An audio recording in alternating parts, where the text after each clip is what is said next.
Hi, I'm Bob Rehfuss. Pastor Arch has asked me to um, give a little presentation about my story, how I came to Christ. And you can see we're here at home. We're hiding out from the coronavirus. And so I won't try to tell you they lowered the fireplace for me or anything. We're just taking off from here. So I was raised in a Lutheran home, in a Lutheran church with great parents. And about upper teen years, I left the church. And looking back on it, I kind of see maybe three different reasons why at the time I left the church. I think when God looks back on it, he might have a different view than I do. But looking back on that, one of the reasons was, I think, intellectual. When they turned me loose in the public school, the message that we got was that people like my parents who had 8th grade educations were not totally with it when it came to knowing reality, that they believed things because they weren't educated that were mythical, and that really smart people didn't believe in miracles and things like that, that the whole point of life came about through evolution, and this is what smart people believe, this is what educated people believed. And there was certain arrogance that went along with that, because who didn't want to be part of the smart gang? Who wanted to be part of the people who believed in really dumb things? And that was reinforced to some extent by some of the television evangelists who were emotional and weren't particularly honorable either. So I think that was one of the reasons, one of the factors that played into it. A second factor that played into it was my pressure from my peers and people in the school. Being a born-again Christian wasn't really the ladder to social success. We had a pretty large group of guys that hung out together, and that was kind of our support group. And learning to act like them and think like them and be really acting like a guy, which is, by definition is ungodly, was kind of seen as the way to go. And the third one, I think, that drove me away was basically my own nature and the desire to have my own way, make my own rules, and not be under God's authority. And I think that's in all of us, but my goodness, when the school tells a young man there are no rules, there is no God, and it's all negotiable, that's turning them loose. That's like ringing the bell at the racetrack. So we were off and running, and that's what got me away from the church. What brought me back were a number of things. One was people. When I came to work here in Iowa City, I actually came back here because I thought that it was the smart thing to do, being around all these educated people who were living life the right way, who were making a lot of money, who were using reason and not mythology. But a funny thing happened about that in my practice. These people who were so highly educated seemed to have lives that were train wrecks. And I was involved early on in doing work, consulting in divorce, valuation and tax issues, and I saw all these people with advanced degrees and lots of money that were having horrible lives. And I contrasted that with my parents, who only had 8th grade educations, who had a fair amount of peace and joy in their life. And so the whole template didn't really add up.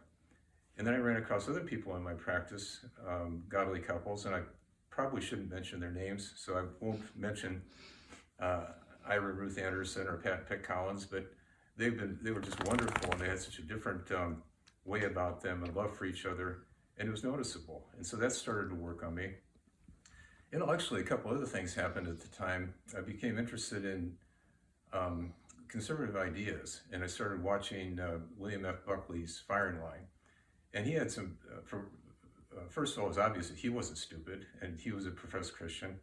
And he had guests on. One of them was a guy named Mortimer Adler. And Dr. Adler was a brilliant man, and he wrote books that I read. One was called How to Speak, How to Listen. One was called The Angels in Us, and one was called How to Think About God. And these were really interesting books by a really bright guy that made me think. But the best guest that Mr. Buckley had on the show was a guy named Malcolm Muggeridge. And Malcolm Muggeridge really had a way about him that was compelling.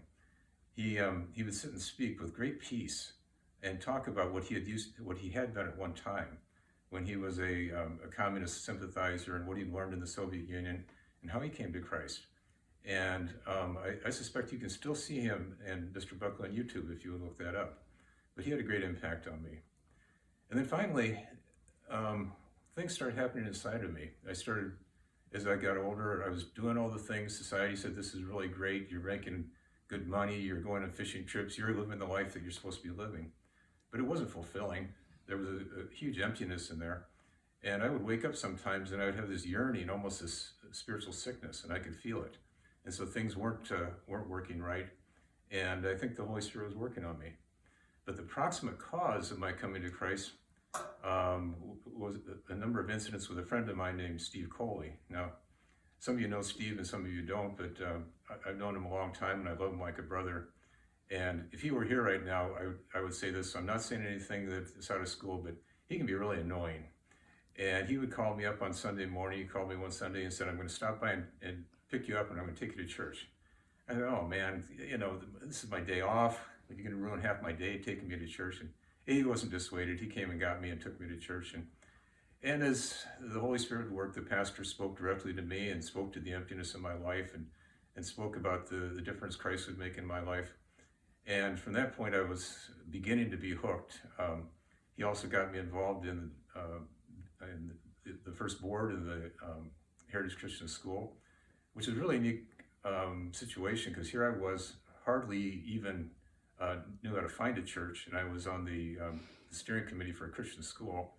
I was the only single person in there, and it was really strange watching all these mature, devout Christians praying all the time, and watching these tremendous needs that were highly improbable being fulfilled, just miraculously being fulfilled, one after another. And for those of you who know me, I'm not real quick, but I did pick up eventually on this. There's something really powerful going on here. And as chance would have it, one day we were having a meeting at the Parkview Library, and I was there a little bit early, and I actually looked up in the library, and there's a book by Philip Johnson called Darwin on Trial. And Darwin had been one of the things that had led me away from the church, and I pulled the book down and checked it out. I didn't take it, I checked it out, and read it, and it opened my eyes to what was going on and the problems. That whole vision that was presented to me a long time ago that science and materialism had the answer. It was pretty clear they didn't. And from that point on, I gave my life to Christ. It changed everything in my life. It changed my attitude toward women, toward marriage, toward the whole purpose of what I was here for. As a young man, we had these strange worldviews that the culture would give us. And one of them was, it was a worldview of a beer commercial. They used to have a commercial for Schlitz beer that said, you only go around once in life, reach for all the gusto. And that was kind of our worldview. Go do lots of things, go scuba diving, join the military, fly around in planes and helicopters and have this robust life. And one of my friends even liked the movie, one movie had a line that was, live fast, die young, and leave a good looking corpse. And that's the kind of foolishness that we had put into us as we were younger. But after you come to Christ, things change. Everything looks differently. You learn to love serving other people. You learn to enjoy the little things in life, the little tasks, washing the dishes, vacuuming the floor, doing things for other people. There's a real joy there. And the way that I came to see all of those things, the change in the way I viewed health, the way I viewed money, the way I viewed relationships, all changed for the better, but changed in a tremendously different direction.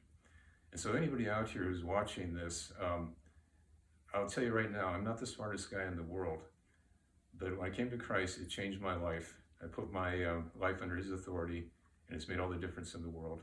And I'd highly recommend it. Thanks so much. Bye.